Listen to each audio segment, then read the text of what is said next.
Miss world అందాల పోటీలకు మన తెలంగాణ వేదికగా మారింది. మిస్ వరల్డ్ అందాల పోటీ 72వ ఎడిషన్ ఈ సంబరాలు ఇప్పుడు మన హైదరాబాద్ లో జరుగుతున్నాయి. ఈ అందాల పోటీలు మే 7న ప్రారంభమై మే 31 వరకు హైదరాబాద్ ఐటెక్స్ ఎగ్జిబిషన్ సెంటర్ లో జరగనున్నాయి.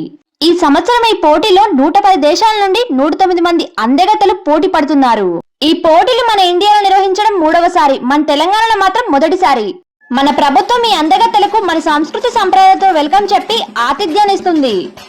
ఈ అందాల పోటీలో ఇండియా తరపున నిలబడి ప్రాతినిధ్యం వహిస్తుంది. ఫెమినా మిస్ ఇండియా వరల్డ్ 2023 కిరీటాన్ని గెలుచుకున్న నందిని గుప్తా ఇండియా తరపున ప్రాతినిధ్యం వహిస్తుంది. 24 మంది ఫైనలిస్ట్ జాబితాలో తను కూడా ఉంది.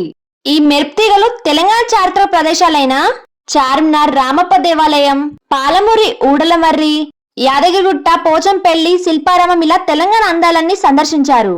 ఈ అందగత్తెలు కేవలం అందాలతోనే పోటీ ఉండదు. వాళ్ళు చేసిన సేవలకు గాను సమాజం పట్ల ఉన్న నిబద్ధతకు, నైతిక విలువలకు, మహిళా చైతన్యం, విద్య, వైద్య సాధికారత, స్థిరత్వం ఇలా చాలా అంశాలు పరిగణనలోకి తీసుకుంటారు. వీటితో పాటు రకరకాల పోటీలు జరుగుతాయి. వాళ్ళ ప్రతిభను బట్టి సెలక్షన్ ప్రాసెస్ జరుగుతుంది. ఈ అందగత్తెల బతుకమ్మ ఆటపాటలతో మన తెలంగాణ అందాలు మరింత పెరిగాయి. ప్రస్తుతం మన హైదరాబాద్ ఈ అందగత్తెలతో కలకలలాడుతుంది. ఈ అందాల పోటీలు తెలంగాణలో అవసరమా అని ప్రతిపక్షాలు ప్రశ్నిస్తున్నారు. ఈ అందాల పోటీల వల్ల వచ్చే లాభాలేంటో ఒక్కసారి చూద్దాం. మొదటగా ఈ కాంపిటీషన్ వల్ల మన తెలంగాణ ప్రపంచ దృష్టిని ఆకర్షిస్తుంది.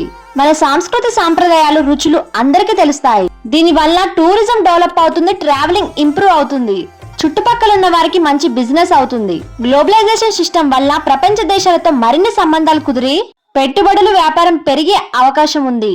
ఇవన్నీ మన రాష్ట్ర అభివృద్ధికి సహాయపడతాయి. ఇంతకీ ఈ మిస్ వరల్డ్ కాంపిటీషన్ మన తెలంగాణ జరగడం మీరేమనుకుంటున్నారో కామెంట్ చేయండి. వీడియో కనుక నచ్చితే please like and subscribe my channel. Thanks for watching.